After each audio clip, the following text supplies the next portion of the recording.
आजाद देश में अभी गुलाम हो गया है हमारे आदमी। कास्ट ग्रेड ग्रुप एसपी सभी जो ये घटना को देख के लगता है ये नेशनल लेवल का जो गैंग है जिसके षड्यंत्र में ये जेपीसी जेसीसी भी फंस गया है। इस तरह से फिर उनकी जॉब रहेगी या नहीं रहेगी, तो उन्होंने जो परिवार चलाएंगे या क्या करेंगे आप।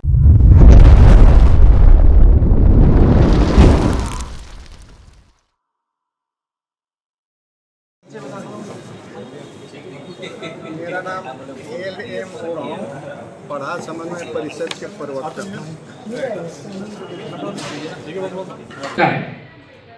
हम अपना विषय को यहीं रोकते हैं क्योंकि हम उस पर बहुत प्लान पे जाएंगे, तो उसी पे जा रहे हैं। तो अभी इसके बाद जो था कि अभी हम लोग इस पर थोड़ा सा संवाद कर ले, एक दूसरे से बातचीत ले ले। हमारा ऑब्जर्वर के भी हम लोगों ने एक संकल्प पत्र भी तैयार किया है, उसमें वैल्यू एडिशन भी निश्चित तौर पे आप सभी के इस मंथन के बाद उसमें आएगा। तो हम झारखंड राज्य बनने के बाद जो नौकरियां है, मैन पावर जो एक्सचेंज हुआ बिहार गवर्नमेंट के साथ, वहां आने के बाद यहाँ कोई रोस्टर रजिस्टर जो एज पर नॉर्म्स होना चाहिए मेंटेन नहीं किया गया है।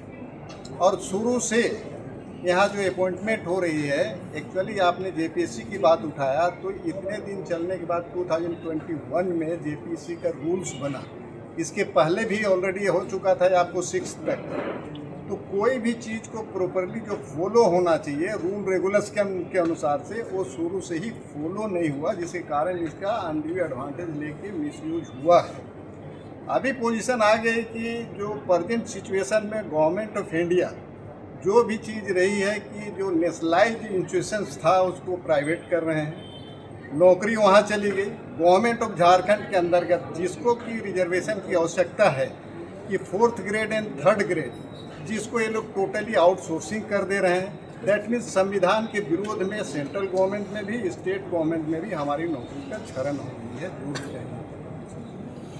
तो इसमें जो है गलत है, और एक सरकार गलत नहीं की है। जब से 2000 से झारखंड बनी है तभी से ये अपॉइंटमेंट की खेल हो रही है कि कोई प्रॉपर रिकॉर्ड नहीं है कि किनका रिप्रेजेंटेशन क्या होना चाहिए।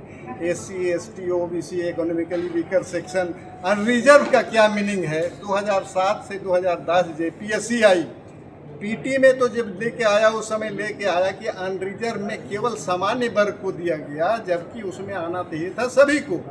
अभी भी प्रमोशन में स्टेट गवर्नमेंट में हो रहा है कि अनरिजर्व में कुछ जो जनरल हैं उन्हीं को प्रमोशन दिया जा रहा है, रिजर्व कैटेगरी का नहीं दिया जा रहा। तो जो भी हैं इस चीज़ को प्रॉपरली फॉलो करें, किसी को तकलीफ नहीं होगी। तकलीफ तो अभी JNG तो उतरा हुआ है, JN अल्फा भी जा रहा है और लोग भी आने वाले।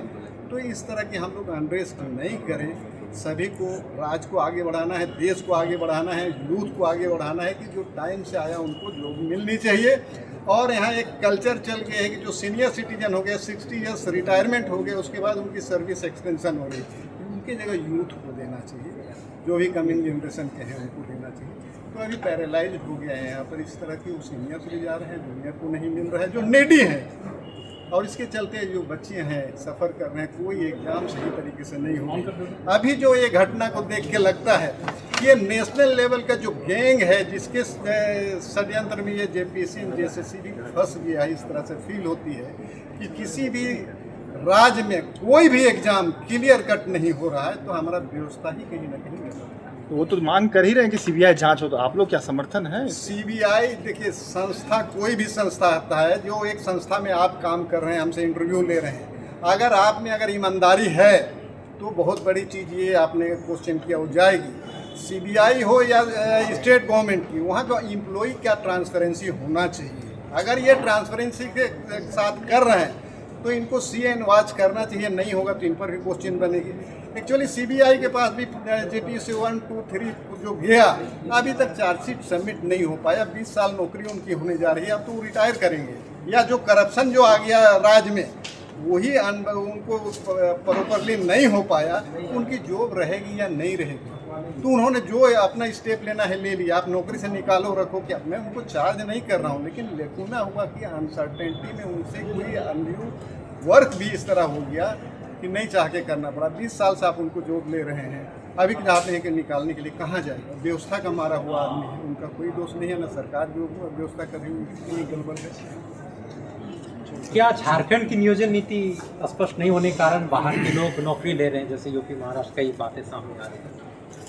देखिए, ये नियोजन नीति कहीं भी कोई भी राष्ट्र में रहे, कोई भी राज्य में गया है, भाषा संस्कृति के आधार पर बनी है, वहाँ पर नियोजन नीति बना है, जो भी स्थानीय तय नीति रही है बनी है, उसमें रहने से क्लेश नहीं होता है। वहाँ लोकल नौकरी में कहाँ दिक्कत है कि 3rd and 4th ग्रेड में या जो टीचिंग में जो है उनके लिए दिक्कत है। बाकी ऑफिसर तो ऑल ओवर इंडिया आप कहीं भी जा रहे हो, कंप्लीट करके जा रहे हो।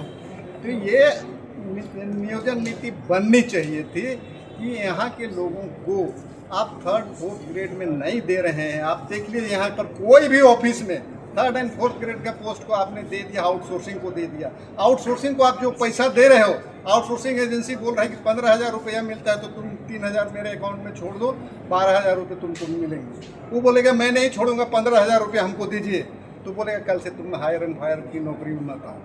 तो दिस इज द सिचुएशन। आज़ाद देश में अभी गुलाम हो गया है हमारे आदमी। Caste grade group ST SC OBC general छोड़ दीजिए, सभी के साथ वो चीज़ हो रही है कि 15,000 में या हट के 12,000 में जा रहे हैं। आप घर परिवार चलाएंगे या क्या करेंगे आप? तो थोड़ा नेचुरल जस्टिस होना चाहिए। आदमी को इतना पैसा दीजिए कि उनका घर परिवार चले, बाल बच्चों को पढ़ पढ़ा सके। तो ये तो जरूरी है, आपका जो सवाल है। Thank you.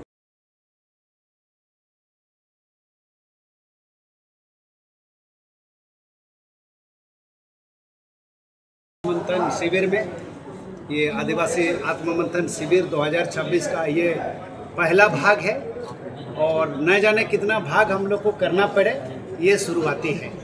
तो इसीलिए मैं पंचानन सोरेन, पारंपरिक ग्राम सभा सशक्तिकरण संस्थान एक ट्रेनिंग का इंस्टीट्यूट है जो कि पारंपरिक स्वशासन व्यवस्था को ट्रेनिंग देंगे और दे भी रहे हैं। साथ ही साथ हमारे पढ़ा समन्वय परिषद भारत, जो रांची के हम लोग के जितने भी सीनियर सिटीजन्स है, उनके द्वारा एक परिषद बनाया गया है। उन्होंने भी इस कार्यक्रम को सफल बनाने के लिए जीतोड़ मेहनत किया है। उसके साथ साथ यहाँ एक यूथ टीम है, जो टीम धूमकुड़िया से है, जो आदिवासियों का ये युवा गृह भी है, तो वो सदस्य भी है यहाँ साथ में। और साथ ही साथ ये powered by indigenous x foundation, जो कि ये फाइनेंशियली सपोर्ट करेंगे ये एक व्यवस्था को सुचारू रूप से संचालन करने के लिए। साथ ही साथ और एक है नूर पंप ट्रस्ट, ये भी एक फाइनेंशियल असिस्टेंस का काम करेंगे। तो ये एक शुरुआती है और हम लोग आज ये जो शिविर है उसका पहला सत्र है। हाँ, प्रश्न पूछ सकते हैं। आज की बैठक में क्या कुछ आप लोग तय किए हुए हैं और आगे की रूपरेखा आप लोगों की क्या होगी? बिल्कुल, ये हम लोग का जो एक बातें हैं, जो मेन मुख्य बातें हैं, वो है आदिवासी कल क्या थे, आज क्या हैं और कल क्या होंगे। इस विषय पर ये पूर्ण तो फोकस है कि कहीं आदिवासियों का जो अधिकार, इस अधिकार के साथ साथ जितना कर्तव्य होने चाहिए, उस पर हम लोग आत्ममंथन कर रहे हैं।